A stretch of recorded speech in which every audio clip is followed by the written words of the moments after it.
Saya Tifa Solesa melanjutkan Kompas Petang, Saudara. Pada puncak arus balik Lebaran, jumlah pemudik pejalan kaki di Pelabuhan Bakauheni, Lampung membludak. Sejak pagi hari, antrean panjang tampak di jalur penumpang pejalan kaki. Banyak pemudik harus menunggu hingga lebih dari 1 jam untuk bisa masuk ke kapal. Tak hanya itu, ketidakteraturan alur penyeberangan membuat para pemudik kecewa. Mereka harus berjalan kaki dari dermaga 1 hingga ke dermaga 3 karena arahan petugas dinilai kurang jelas.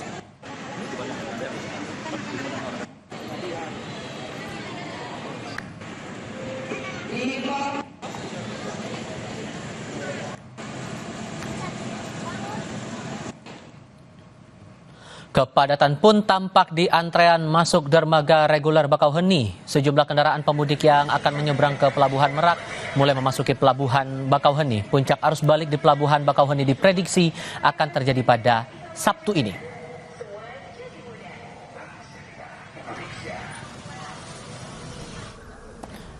Di armada lain, memasuki periode arus balik angkutan lebaran, sebanyak 52.000 lebih penumpang tiba di stasiun-stasiun yang beroperasi di daerah operasional 1 Jakarta, termasuk stasiun Pasar Senen Jakarta Pusat. Hari ini, stasiun Pasar Senen ramai dipadati pemudik yang telah kembali dari kampung halaman.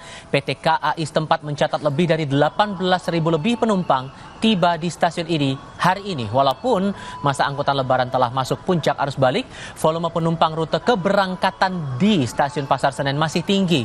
PT KAI Daop 1 mencatat sebanyak 16.000 lebih penumpang berangkat dari stasiun ini.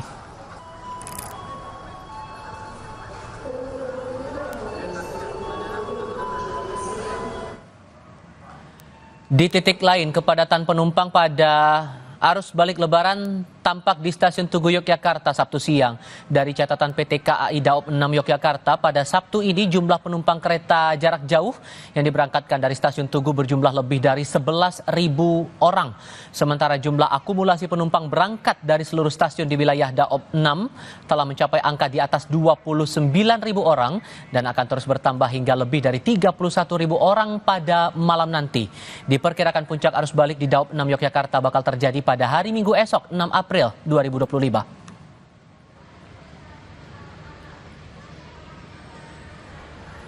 Kita ke jalur tol. Usai diterapkan one way lokal Jawa Tengah pada Jumat malam, lalu lintas di gerbang tol Kalikangkung Semarang terpantau ramai lancar.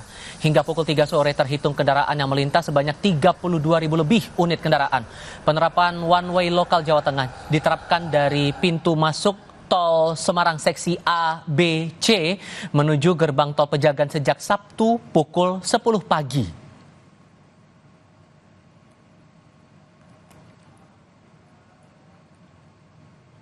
Kondisi terbaru dari gerbang tol Kalikangkung Semarang, Jawa Tengah akan dilaporkan jurnalis Kompas TV Gina Wirana bersama juru kamera Jebre Roy. Untuk aktivitas hari ini, apakah akan terjadi intensitas atau penaikan volume kendaraan hingga malam nanti? Ya baik, selamat sore Tifal dan juga saudara. Memang pada saat ini melalui pantauan kami, ini arus lalu lintas di gerbang tol Kalikangkung sendiri terpantau ramai lancar. Dan ini memang merupakan salah satu titik kepadatan yang ada di tol di Jawa Tengah.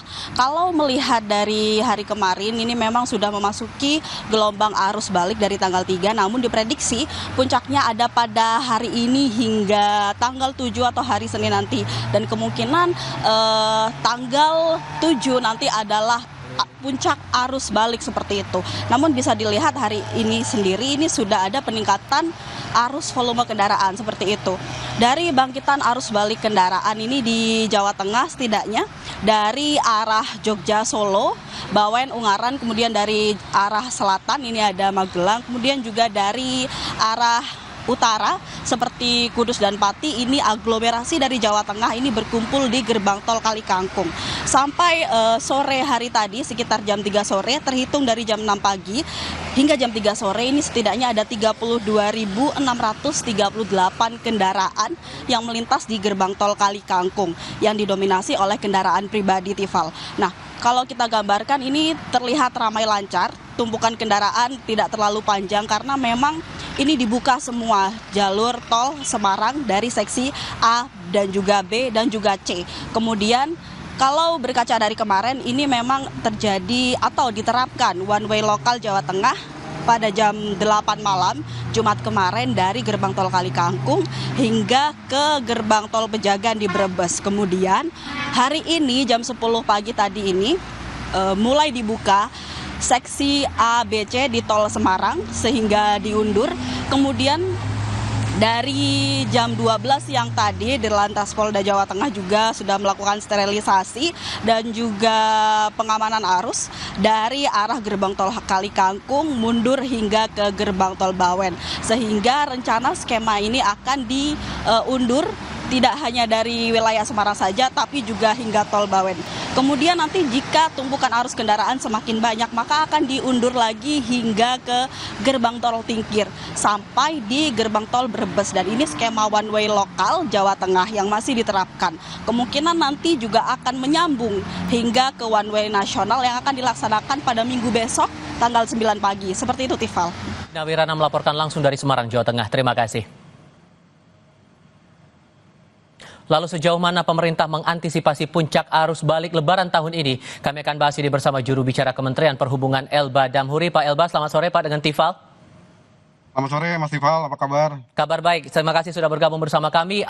Untuk terakhir kali yang saya pahami dari Korlantas menyebutkan puncak arus balik itu terjadi di tanggal 5, 6, dan 7. Apakah Kemenhub juga punya pandangan yang sama atau ada prediksi lain Pak? Ya, kita sepaham dengan Korlantas Polri bahwa memang puncak arus balik ini berlangsung dari tanggal 5 sampai tanggal 7 April. Untuk jalur darat misalnya di Trans Jawa tanggal 6 April ini akan menjadi puncak arus balik, Mas Tifal. Kemudian di penyeberangan diperkirakan tanggal 5 April ini akan menjadi puncak arus balik sampai dini hari nanti tanggal 6. Di Bandara Suta tanggal 7 April akan diperkirakan menjadi puncak arus balik dari mudik Lebaran 2025 ini, Mas Tifal. Dan data sejauh ini kalau kita bicara konteksnya hari ini Pak di tanggal 5, apakah sudah mulai ada lonjakan dan kemungkinan bakal bertambah lagi hingga malam nanti atau dalam 3 hari ke depan ini bakal rata jumlah volume kendaraannya? Ya, kenaikan sudah terjadi sejak tanggal 3 April kemarin ya Mas Tifal, dan ini tanggal 4, tanggal 5 semakin tinggi, semakin naik, dan kita perkirakan nanti malam sampai besok ini akan semakin padat arus lalu lintas, termasuk juga di penyeberangan. Dan setelah itu tanggal 7 juga di beberapa tempat di jalan masih ramai juga sampai tanggal 8. Karena tanggal 8 itu seperti kita ketahui Menpan RB sudah mengeluarkan surat edaran bahwa kerja fleksibel untuk ASN dan pejabat negara itu bisa ditambah menjadi Selasa 8 April ya Mas Iqbal. Dan ini memberikan ruang terjadinya pemerataan arus balik pada Lebaran 2025 ini. Seberapa signifikan WFA ini bisa membantu biar lalu lintas ini bisa rata, tidak menumpuk di satu hari tertentu, Pak?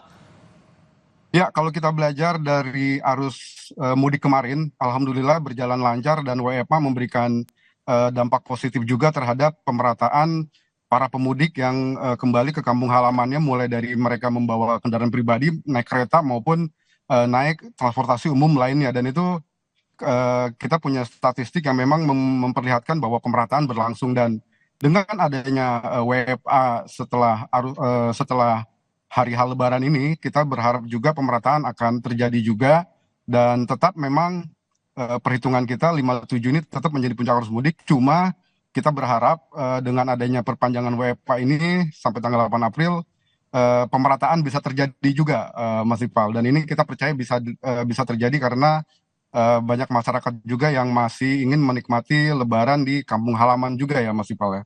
Termasuk juga masih dalam masa cuti, ada kemungkinan kegiatan wisata masih terjadi, sehingga dengan membaca pola yang ada sekarang, skema rekayasa lalu lintas ini masih tetap berlaku sama atau ada penyesuaian sendiri nih Pak?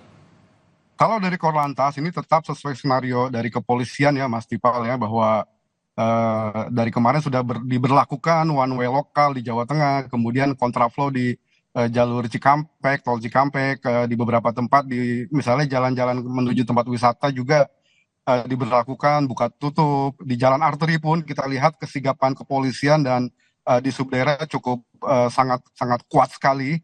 Di jalan arteri pun kita lihat dari Cirebon, Indramayu, kemudian dari Sukabumi menuju Bogor itu sudah diberlakukan juga buka tutup sehingga masyarakat yang melakukan perjalanan arus balik bisa berjalan dengan lancar, Mas Dipal. Saya yakin bahwa teman-teman Kemenhub sudah melakukan evaluasi untuk arus mudik sebelumnya ya Pak ya.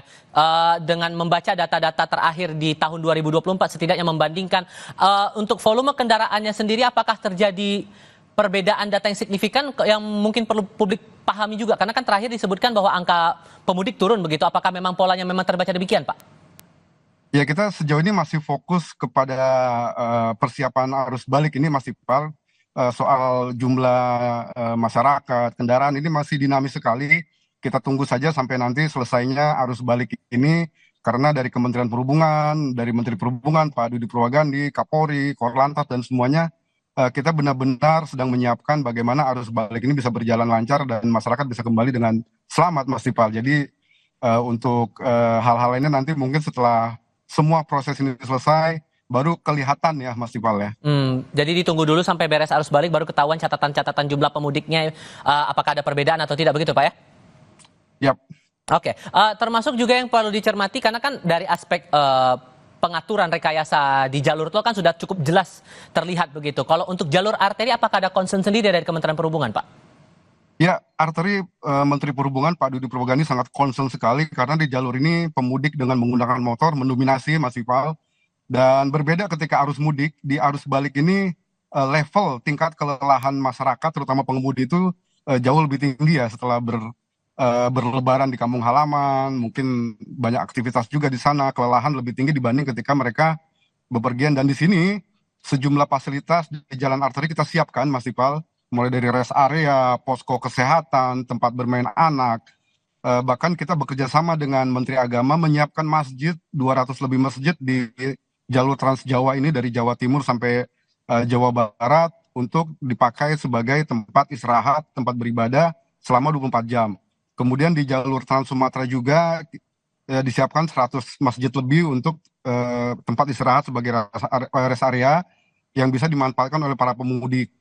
Dan juga Kementerian Perhubungan pun itu mengubah lokasi-lokasi jembatan timbang itu menjadi tempat istirahat juga Mas Iqbal. Di sana pemudik, pemotor bisa beristirahat. Apalagi kita lihat sekarang sesuai dengan ramalan dari BMKG tanggal 5 sampai tanggal 7 sampai tanggal 8 akan ada hujan, baik hujan mulai level sedang, ringan maupun hujan lebat. Nah, ini juga penting sekali di jalan arteri ini, rest area-rest ini dimanfaatkan oleh para pemudik untuk beristirahat, Mas Iqbal.